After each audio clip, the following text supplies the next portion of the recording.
With the iPhone 16 Pro, the focus is on cameras and Apple Intelligence. The problem is Apple Intelligence isn't quite here yet.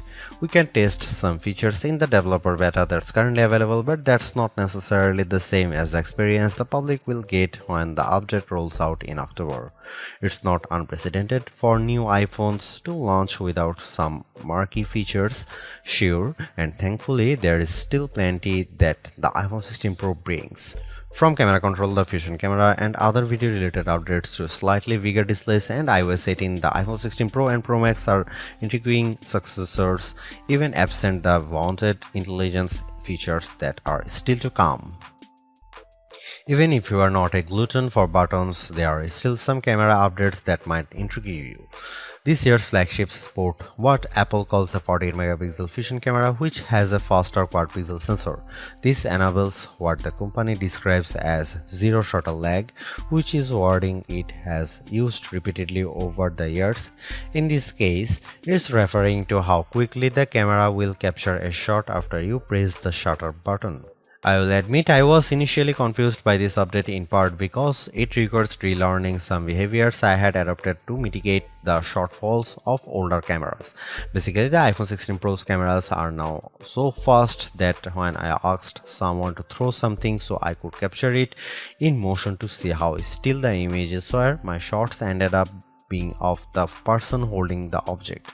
Our video producer and I were very confused, and it wasn't until the zero shutter lag concept was explained clearer to me that I got it. I had become used to pressing the shutter early since cameras, in my experience, would be fractions of a second slow. Apple has become so fast that it actually captured the literal moment I tapped the button instead of the split second after when the object was in mid-air. Depending on your mood, the new photographic styles can be fun or serious. Apple's tweaked the built-in camera filters to not only offer more options but give you greater control. Due to how the company has refined its processing each year, there is also an improved depth map captured when it detects a face in the scene. This, combined with a greater focus on color science around skin tone, has led to what might be my favorite new iPhone 16 feature. Whether I shot them in portrait mode or not, photos of people what I took using the iPhone 16 Pro were a dream to edit. Simply switching between the standard, natural, luminous, quiet or ethereal styles already resulted in improvements to be colors and shadows, but I could also tap on each thumbnail to across the new editing touchpad and drag a dot around. This let me more precisely tweak the hues and contrast levels, and an additional slider below let me adjust how warm the image was.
It's been about 2 months since the public beta for iOS 18 was released, and it was nice to get a taste of upcoming features like the new customizable home pages, expanded tap-back reactions, and the redesigned Photos app. With the iPhone 16 launch, iOS 18 is basically ready for prime time with some caveats. This year, more than ever, it's hard to figure out what's coming to your iPhone and what isn't. With the release of Apple Intelligence slated for October, features like writing tools, cleanup for photos, and the redesigned Siri won't be ready till next month, and even then, your non-Pro iPhone 15 won't be compatible. Plus, some features that were teased at WWDC like Genmoji, still haven't been added to the iOS 18.1 developer beta, which is where most Apple Intelligence features have been arriving as a preview for app makers. Within the iPhone 16 lineup too, there are things coming only to the Pro models like multi-layer recording in voice memos.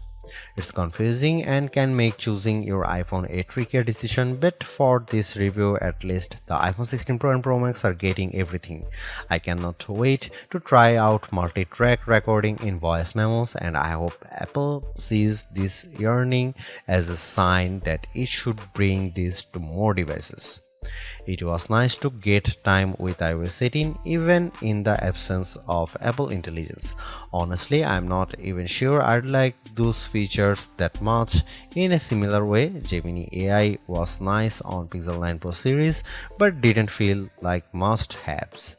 Some of the new iOS 18 touches I noticed immediately are the refreshed control center, which took some getting used to as I had to relearn how to swipe back to the home page since there are more pages to scroll through now.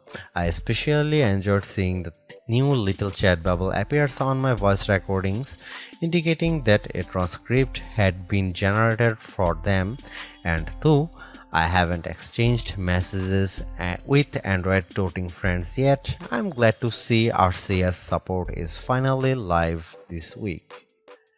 Though I was excited for the new custom routes tool in Maps, I struggle to actually create them. You can set your start and end points and have the app close the loop for you, or just tap landmarks or points on the map to get the route to basically connect the dots.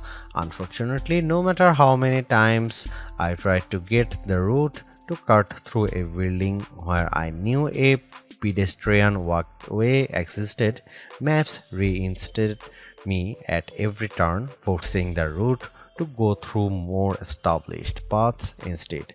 It's not unreasonable, but certainly not the open world route creation feature I was envisioning. The best thing about iOS 18 and also some new features in the iPhone 16 lineup is the customizability. I do appreciate that if you don't like something, you can usually turn it off. With the new ability to place apps outside of a rigid grid, you can now lay your home screen out just the way you like. The redesigned Photos app lets you create and pin collections so you can more easily find the pictures most important to you.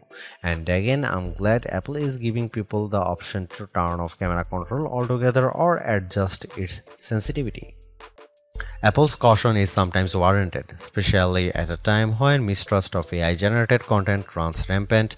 The company taking its time to get Apple Intelligence right is understandable, but its deliberation doesn't always lead to winners. While I appreciate the attempt to differentiate camera control with the touch sensor for more versatility, I am not yet convinced on its usefulness.